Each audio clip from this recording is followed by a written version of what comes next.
ইন্ডিয়ার মাঠে যেই টেস্ট ম্যাচ হইতেছে এটাই সাকিবের ক্যারিয়ারে লাস্ট টেস্ট ম্যাচ। অর্থাৎ ইন্ডিয়ার সাথে যে টেস্ট ম্যাচটা হইতেছে সেটা হচ্ছে গিয়া সাকিব আল হাসানের তার টেস্ট ক্যারিয়ারের লাস্ট টেস্ট ম্যাচ। কারণ মনে করেন সাকিব আল হাসান সে চাইছিল, তার মানে ইচ্ছা ছিল যে সবাই চায় যে দেশের মাটিতে যে সে যেন বিদায় নিতে পারে, সেটা আর হইল না। কারণ মানে সাকিব আল হাসান মনে করেন আর আমার মনে হয় না সাকিব আল হাসান বাংলাদেশে আসতে পারবে।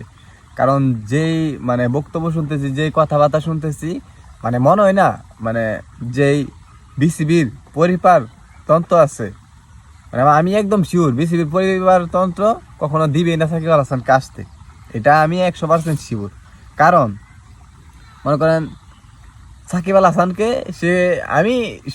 সে অপশন নেয়নি, তাকে বাধ্য করা হয়েছে, এটা সবাই জানেন যে অপশন নেওয়ার জন্য তাকে বাধ্য করা হয়েছে। এবং তার ইচ্ছা ছিল যে লাস্ট টেস্ট ম্যাচটা যেন মিরপুরে আসে খেলতে পারে, তার মানে ইচ্ছা ছিল আর কি, যে সেখান থেকে বিদায় নিব। কিন্তু সেটা হতে দেয় নাই বিসিবির পরিবারতন্ত্র, সেটাও হতে দেয় নাই।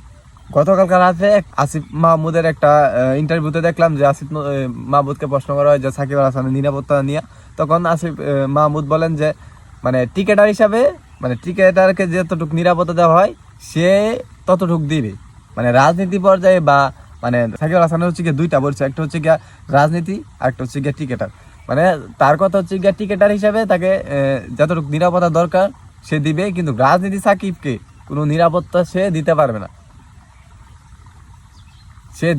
এটাতেই প্রমাণ পায় তাকে মানে নিরাপত্তা দেওয়া হবে না। এই বিদেশে মাটি থেকে বাংলাদেশে আসলে যে তার লাস্ট টেস্ট ম্যাচটা সে খেলবে আফগানিস্তানের বিপক্ষে, এটার নিরাপত্তা ওরা দিতে পারবে না।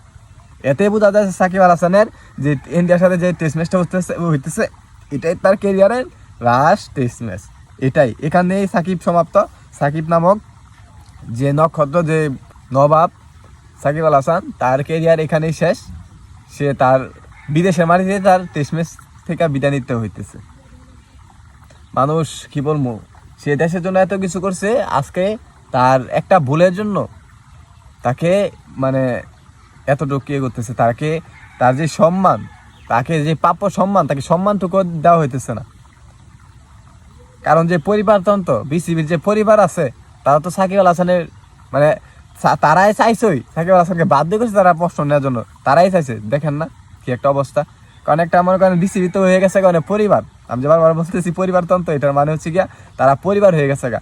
কারণ একটা পরিবার থেকে যদি একটা পরিবারের সদস্য থাকে কয়জন, 4 জন 5 জন 6 জন, তো বিসিবিতে তো মানে 6 জন, এক পরিবারে 6 জন, এক পরিবারের যদি খান সাহেবের যদি 6 জন সদস্য যদি একটা বিসিবিতে থাকে, তাহলে এটা তো পরিবার হই, এটা পরিবার না, পরিবারতন্ত্র নাম দেওয়া হইলো। যে সাকিব আল হাসান দেশের জন্য এত কিছু করছে, তাকে এইভাবে অপশন নিতে হয়েছে, তাকে বাধ্য করা হয়েছে অপশন নেওয়ার জন্য। তার অবদান মানুষ ভুলে গেছে। তার যেই দেশের জন্য এত কিছু করছে, দেশের মানচিত্রকে পুরো ওয়ার্ল্ডের কাছে রিপ্রেজেন্ট করছে, তাকে এভাবে অপশন নিতে হয়েছে অসম্মানজনকভাবে, তাকে সম্মান দেওয়া হয় নাই।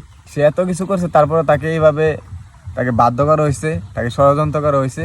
তার কেরিয়ারটা মনে হয় শেষ। আম শিওর তার কেরিয়ারটা মনে হয় শেষ। কারণ যেভাবে তার পিছনে লাগছে, এখন T20 টেস্ট থেকে বিদায়ী, এখন আছে কি ওয়ানডে, সেটা থেকেও মনে হয় না সাকিব আল হাসানের কেরিয়ারটা এখানে শেষ হয়ে গেছে গা, শেষ। কিছু বলার নাই, কারণ মানুষ অকৃতজ্ঞ।